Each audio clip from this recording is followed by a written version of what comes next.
السلام علیکم ورحمۃ اللہ وبرکاتہ۔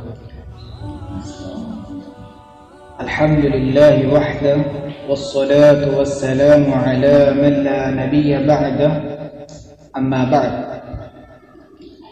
اعوذ باللہ من الشیطان الرجیم، بسم اللہ الرحمن الرحیم۔ معزز حاضرین عشاء، یہ سورہ حامیم سجدہ سورہ نمبر 41 جس کی آیت نمبر 25 آپ کے سامنے تلاوت کی جا رہی ہے۔ اللہ رب العالمین ارشاد فرما رہا ہے، وَقَيَّضْنَا لَهُمْ قُرَنَاءَ فَزَيَّنُوا لَهُم مَّا بَيْنَ أَيْدِيهِمْ وَمَا خَلْفَهُمْ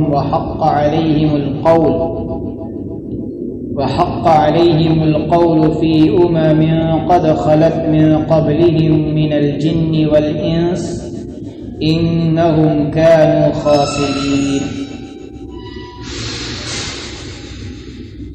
اور ہم نے ان کے کچھ ہم نشین ساتھی مقرر کیے، فَزَيَّنُوا لَهُم مَّا بَيْنَ أَيْدِيهِمْ وَمَا خَلْفَهُمْ، تو انہوں نے ان کے اگلے اور پچھلے بدعمالیوں کو ان کے لیے مزین کر دیا، خوشنما کر کے دکھایا۔ وَحَقَّ عَلَيْهِمُ الْقَوْلُ فِي قَدْ خَلَتْ مِن قَبْلِهِمْ مِنَ الْجِنِّ وَالْإِنسِ، اور آخر کار ان پر وہ بات پوری ہوئی جو ان سے پہلے جنوں اور انسانوں پر پوری ہوئی یا پوری ہو چکی تھی۔ انہم کانوا خاسرین، بے شک وہ خسارہ اٹھانے والوں میں سے تھے۔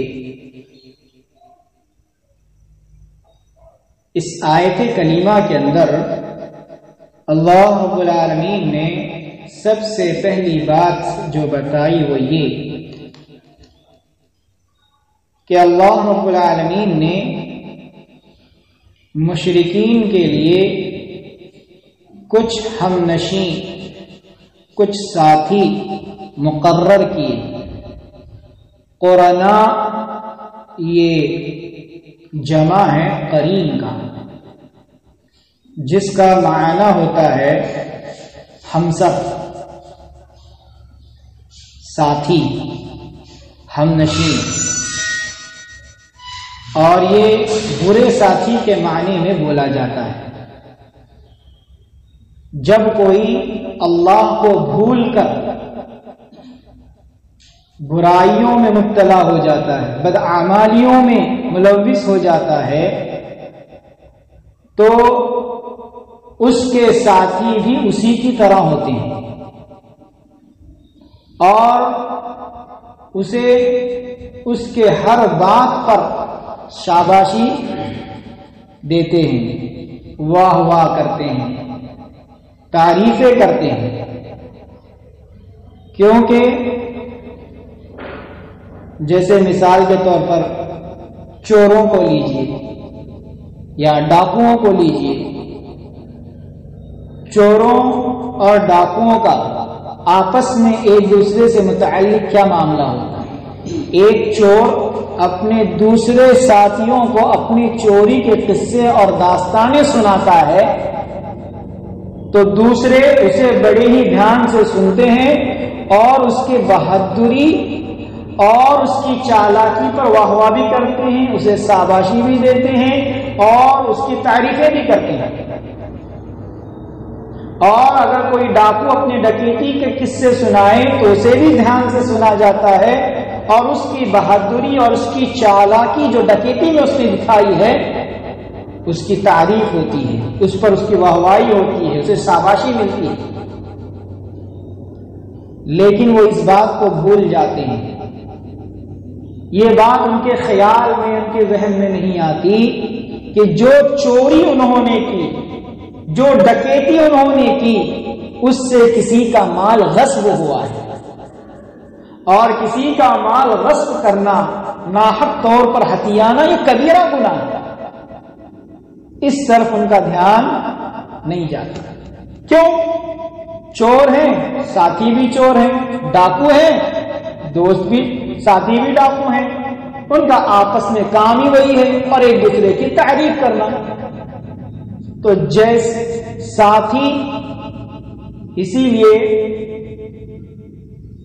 ساتھی جو ہوتے ہیں یہ اچھے ہونے چاہیے، نیک ہونے چاہیے۔ اور اکثر آپ نے دیکھا ہوگا کہ اگر کوئی بد کردار ہے، کوئی بد اعمالیوں میں ملوث رہنے والا ہے، تو اس کے اکثر ساتھی بھی ویسے ہی ہوتے ہیں، بد کردار، بد عمل۔ اور اگر کبھی کبھار ایک دو اس کے اچھے دوست بن جائیں، اچھی سیرت والے، اچھے آدمی، تو زیادہ دیر تک بھی اس سے ان کی دوستی نہیں ٹکتی۔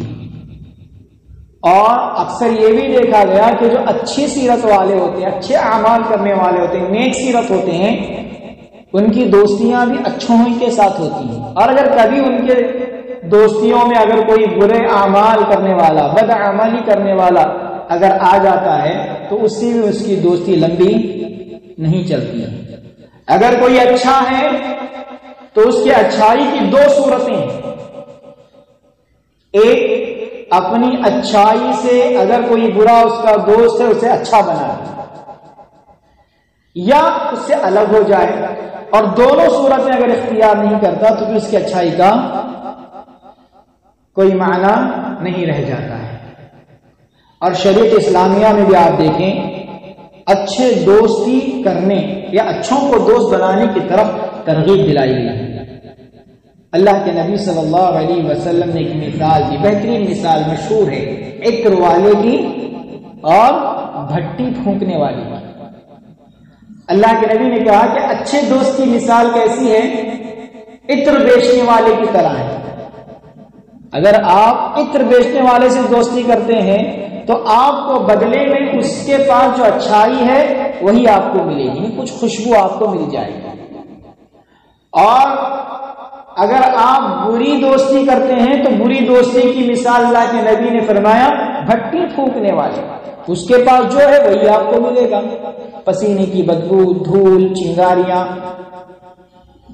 تو اللہ کے نبی نے اچھوں سے دوستی کرنے کی ترغیب دلائی ہے۔ اور اگر کسی بروں کے ساتھ دوستی ہے تو آدمی کو توبہ کرنا چاہیے، اور اپنے توبہ کے بعد بروں کو چھوڑ کر اچھوں کی صحبت اختیار کرنی چاہیے۔ اس کی بھی مشہور واقعہ ہے 100 آدمیوں کا قاتل۔ بار بار آپ نے سنا ہوگا، 100 آدمیوں کا قاتل جو تھا اس نے 100 کو قتل کرنے کے بعد کسی عالم سے پوچھا، پہلے تو 99 تھے، ایک کو پوچھا، اس نے صحیح جواب نہیں دیا، اس کا بھی قتل کر کے 100 کر دیا۔ اب پھر کسی اور عالم کے پاس گیا تو اس نے بتایا کہ تیری توبہ کے درمیان کون آ سکتا ہے؟ لیکن اس نے ایک ایڈوائز دی، ایک مشورہ دیا، کہا کہ جس بستی میں تو رہتا ہے وہ بروں کی ہے، وہ چھوڑ کر اچھی بستی فلاں جگہ وہاں جا کے رہنا۔ اور اسی نیت سے توبہ کیا اور اس بستی سے نکل کر اس بستی کی طرف چلا جا رہا تھا، بیچ راستے میں موت ہو گئی، اور آخر کار زمین ماپی گئی تو نیک بستی کے قریب تھا، نیک لوگوں کی بستی کے قریب تھا، تو جنت والے فرشتے اس کو لے کر چلے گئے۔ تو گویا کہ شریعت اسلامیہ نے بھی اس بات کی ترغیب دلائی ہے کہ دوستیاں اچھی ہونی چاہیے۔ کیوں؟ کیونکہ دوستی ہی سے جو ہے آدمی کا کردار پہچانا جاتا ہے۔ تو اللہ رب العالمین نے یہاں پر سب سے پہلی بات جو بتائی وہ یہ کہ ہم نے ان کے یعنی مشرکین کے کچھ ہم نشین ساتھی بنائے تھے، اور وہ ساتھی جنوں میں سے بھی تھے اور انسانوں میں سے بھی تھے۔ جنوں میں سے ابلیس اور اس کے چیلے، اور انسانوں میں سے کئی ایک تھے، ابو لہب ہے، ابو جہل ہے، عتبہ ہے، عقبہ ہے، کعب بن اشرف، اور بہت۔ یہ سب آپس میں ایک دوسرے کے دوست تھے اور آپس میں ایک دوسرے کی تعریف اور شاباشی دیا کرتے تھے۔ نبی کا قتل کرنا ان کے نزدیک اچھا سمجھا جاتا تھا، اور اس پر ایک دوسرے کی تعریف بھی کرتے تھے۔ تو گویا کہ اللہ رب العالمین نے فرمایا کہ ہم نے ان کے کچھ ساتھی، ہم نے کچھ جانشین بنایا. ان کا کام کیا تھا؟ ان کے اگلے پچھلے گناہوں کو، بدعمالیوں کو مزین کر کے، خوبصورت بنا کر کے دکھانا. جیسے چوری کا قصہ سنائے تو شاباشی، بہت اچھا کام کیا. اب وہ کیا ہے؟ اچھا کام کیا تو اس کی شاباشی ملی، تو وہ اس کی اپنی اچھائی، اس کی برائی کو اچھائی سمجھنے لگ جاتا ہے. تو ایسے ہی وہ ان کے بدعمالیوں کو جو ہے خوشنما اور اچھا بنا. جیسے مکہ کے جو مشرکین تھے، وہ انہوں نے حج میں کئی غلط رسم و رواج ایجاد کر لیے تھے. ننگے طواف کرنا مرد اور عورتوں کا ایک ساتھ. اس کے علاوہ اللہ نے کچھ مہینوں کو حرمت والا بتایا تھا، وہ ان مہینوں کو جن کو اللہ نے بتایا تو اس کو چھوڑ کر اپنی طرف سے کسی بھی مہینوں کو حرمت والا قرار دے دیا کرتے تھے. یہ اور بات تھی، جب وہ قرار دیتے تو اس کی حرمت کو پامال نہیں کرتے تھے، لیکن اللہ نے جن کو حرمت والا بنایا وہ نہیں، وہ اپنی طرف سے اپنی سہولت کے مطابق کسی بھی مہینے کو حرمت والا قرار دے دیتے تھے، جبکہ یہ نہیں تھا. اس طرح کئی بدعات، کئی رسومات انہوں نے اپنے دین میں داخل کیے جو آپ سمجھتے کیا تھے؟ یہ دین اسماعیل ہے، یہی دین ابراہیم ہے. یعنی ان کو شیطان نے اور ان کے غلط ساتھیوں نے ان کے اس دین کو جو پوری طرح بگڑ چکا تھا، دین ابراہیم کا، دین اسماعیل کا لبادہ اوڑھ کر مزین کر لیا. اب ان کو ننگے طواف کرنا، آپس میں مرد عورتوں کا ایک ساتھ ہو کر، یہ کوئی برا نظر نہیں آتا. اور اسی طرح مہینوں کو اپنی طرف سے حرمت والا قرار، یہ برا کے نزدیک نہیں تھا. اس طرح کئی اور کام. جبکہ جب اللہ کے نبی صلی اللہ علیہ وسلم کو مبعوث کیا گیا، جب اللہ کے نبی صلی اللہ علیہ وسلم نے انہیں بتایا کہ جس دین کو تم دین ابراہیم سمجھ رہے ہو وہ دین ابراہیم نہیں ہے. کیوں؟ وما کان من المشرکین، ابراہیم تو مشرکین میں سے نہیں تھے، وہ تو دین حنیف پر تھے، مکمل اللہ تبارک و تعالیٰ کی طرف جھکے ہوئے تھے. اور تمہارے دین میں تو شرک ہی شرک، 360 بت کی عبادت، ہر قبیلے کا اپنا بت، یہ تو دین ابراہیم نہیں. جب انہوں نے سمجھایا تو پھر انہی کے خلاف ہو گئے اور انہی کو بے دین کہنے لگے، اور اپنے آپ کو انہوں نے صحیح سمجھ لیا، یعنی اپنے آپ کو حق پر، اپنے آپ کو اچھائی کا. کیوں؟ کیونکہ ان کے ساتھی جو تھے وہ سب ساتھی اس برے دین کو ہی اچھا دین سمجھ رہے تھے، اور اس برے دین پر عمل کرنے کی وجہ سے ان کو شاباشیاں ہی ملتی تھی، ان کی تعریفیں ہوتی تھی. تو وہ سمجھ بیٹھے کہ ہم اچھے ہیں، ہم اہل خیر ہیں، ہم محسن ہیں. جبکہ وہ نہ محسن تھے، نہ وہ اچھے کام انجام دے رہے تھے، نہ وہ دین ابراہیم پر تھے، بلکہ بالکل گمراہ اور صراط مستقیم سے ہٹے ہوئے تھے. تو اللہ رب العالمین نے یہاں پر وہی چیز فرمائی، وَقَيَّضْنَا لَهُمْ قَرَنَا، اور ہم نے ان کے لیے جو ہے کچھ ساتھی ہم نشین مقرر کیے. فَزَيَّنُوا لَهُمْ مَا بَيْنَ أَيْدِيهِمْ وَمَا خَلْفَهُمْ، تو انہوں نے یعنی ان ساتھیوں نے ان کے اگلے پچھلے کاموں کو جو برے تھے انہیں مزین کر کے دکھایا، دین کا لبادہ، اچھے کام بتایا تو اس کو اچھا سمجھنے لگے. پھر اللہ رب العالمین نے فرمایا وَحَقَّ عَلَيْهِمُ الْقَوْلُ فِي أُمَمٍ قَدْ خَلَتْ مِنْ قَبْلِهِمْ مِنَ الْجِنِّ وَالْإِنسِ، آخر کار ان کا انجام بھی وہی ہوا جو ان سے پہلے جنوں اور انسانوں کا انجام ہوا. یعنی وہ اللہ رب العالمین کے عذاب کے مستحق ٹھہرے، ذلت اور رسوائی ان کے حق میں آئی، اور ان کا بھی وہی حال ہوا. انہم کانوا خاسرین، اور بے شک وہ نقصان اٹھانے والوں میں سے ہو گئے، خسارہ اٹھانے والوں میں سے ہو گئے. یہ تو معاملہ تھا پچھلوں کا. آج بھی معاملہ ایسے ہے. آج بھی اگر آپ نظر دوڑائیں، دین محمدی کے نام پر کتنے غلط رسم و رواج اور کئی بدعات اور رسومات داخل کر لیے گئے ہیں. ایک آدمی یعنی آج جو ہے وحدت دین کا جو عقیدہ ہے، تمام دین ایک ہیں، تمام مذہب ایک ہیں، وحدت دین کا جو عقیدہ ہے اسے دین محمدی قرار دے دیا گیا، وحدت الوجود کے عقیدے کو دین محمدی قرار دے دیا گیا۔ اسی طرح قادیانیت ہے اور دیگر ہے جو ختم نبوت کا عقیدہ نہیں رکھتے ہیں، اسے بھی دین محمدی قرار دے دیا گیا۔ کئی بدعات ہیں، کئی شرکیات ہیں، کئی غلط رسم و رواج ہیں جنہیں دین محمدی کا نام دیا جا رہا ہے، جبکہ وہ دین محمدی نہیں ہے۔ اور یہ سب ان کے آپس میں، ایک مشرک شرک کرنے والے کو شاباشی دیتا ہے شرک کرنے کے بعد، ایک بدعتی بدعتوں کا ارتکاب کرنے والوں کو اس کی بدعت پر شاباشی دیتا، بہت اچھا کام کیا۔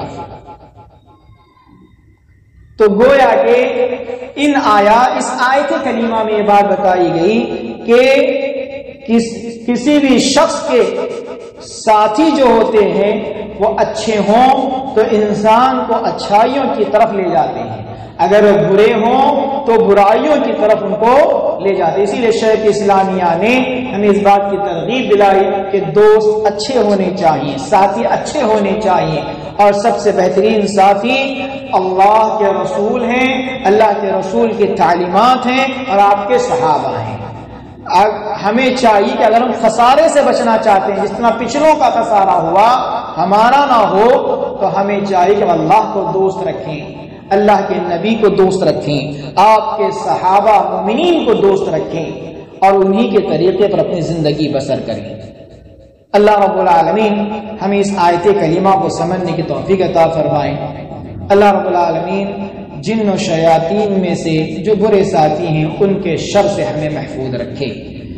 اللہ رب العالمین ہمیں نیک اور صالح لوگوں سے دوستی رکھنے اور ان کی صحبت میں رہنے، اٹھنے بیٹھنے چلنے پھرنے اور ان سے نصیحت حاصل کرنے کی توفیق عطا فرمائے۔ آمین۔ وآخر دعوانا ان الحمد للہ رب العالمین وما علینا الا البلاغ المبین۔